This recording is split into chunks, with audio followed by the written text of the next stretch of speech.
Salut YouTube et bienvenue sur ma chaîne.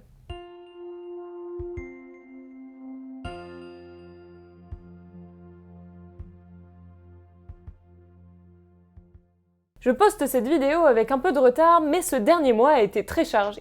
Voyez plutôt.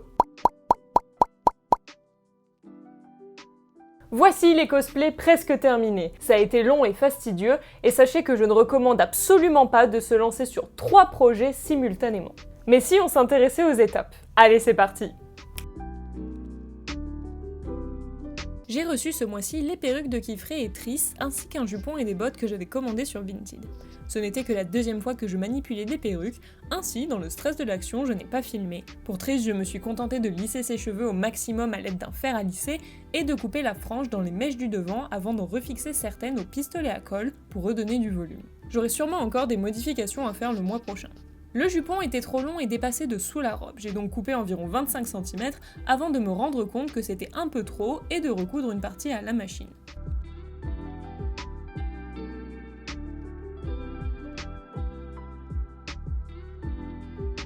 La première partie des manches de la robe de Triss se trouve dans ma précédente vidéo. Ici, je suis en train de marquer la boutonnière tous les 2,4 cm avant de les coudre.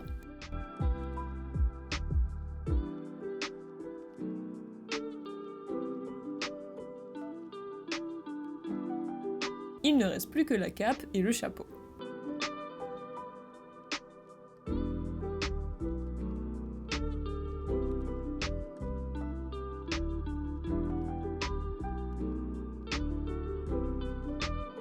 Ewen trace et coupe les manches d'Olugio pendant que je couds son Aori.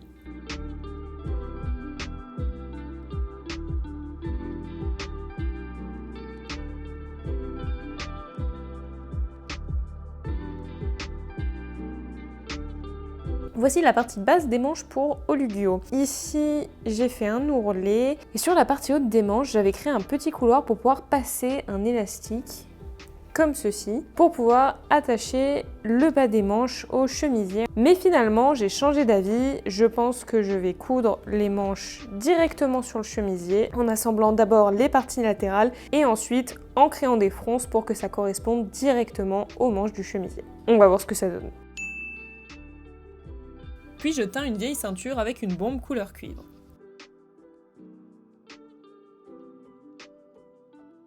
Pendant que je coupe la jupe de Kifri, mon ami termine les lacets de la chemise en collant au bout des losanges de carton doré.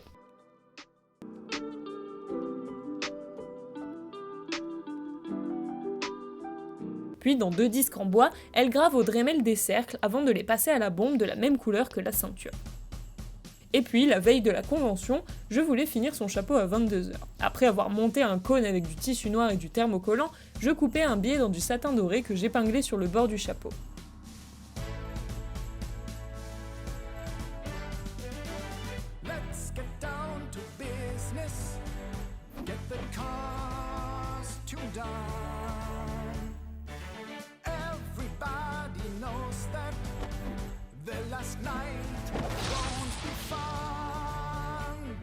Mon ami avait réalisé dans le même carton doré les triangles présents sur le chapeau d'Olugio que nous avons collé à la colle contact.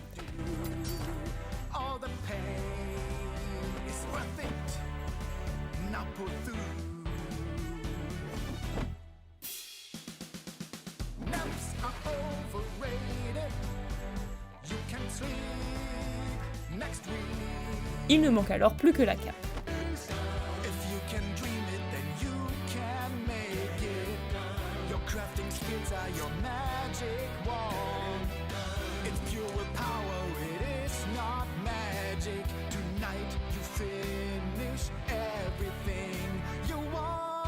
Et d'ailleurs, dans ma dernière vidéo, j'évoque avec vous les origines du manga jusqu'au terme développé par Hokusai. Si vous ne l'avez pas vu, vous pouvez toujours mettre cette vidéo en pause et cliquer juste ici. Mais qu'en est-il au XXe siècle? Avec la fin de la politique d'isolement qui était présente depuis le milieu du XVIIe, le Japon subit l'influence occidentale et se modernise à tous les niveaux sur le modèle des pays de l'Ouest. Des artistes européens comme Charles Wirgman se passionnent pour la culture de l'île et participent alors au développement de la bande dessinée dans la presse japonaise. Le manga commence donc son ascension à la fin des magazines, sous forme de quelques planches souvent comiques. Il faut attendre la fin de la Seconde Guerre mondiale pour que le genre explose sous l'influence des comics américains. Si tout comme ceci, le manga avait servi de propagande pendant la guerre, son but est à ce moment-là de distraire les lecteurs d'un quotidien difficile. Osamu Tezuka, surnommé le dieu du manga au Japon, contribue notamment à sa croissance quand il publie Astro Boy en 1952. Depuis, le genre n'a cessé de suivre le mouvement capitaliste. Bien que le marché soit en plein essor,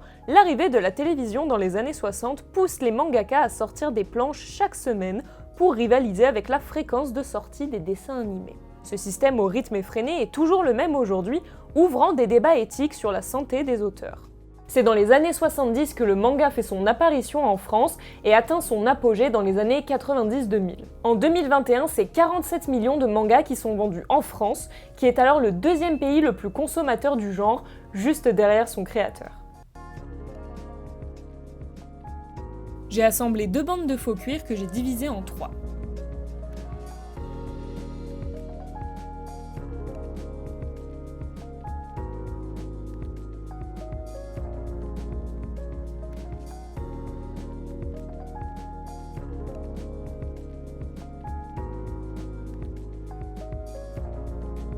Pendant ce temps, mon ami réalise le motif de la pièce de cap avant de le repasser en noir et de le graver au Dremel.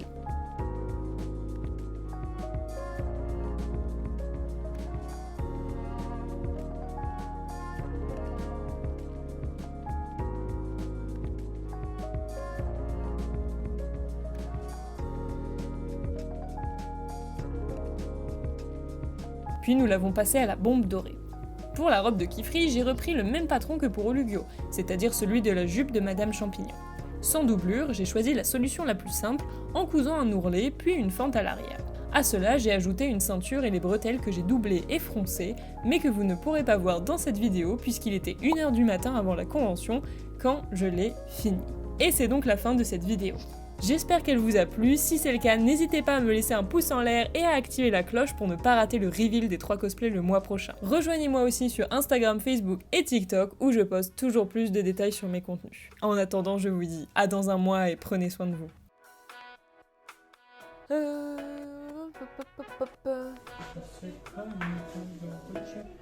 sais jamais comment on l'écrit. Le tartinade de pois chiche. Du houmous. Pourquoi le houmous était dans la salle de bain ?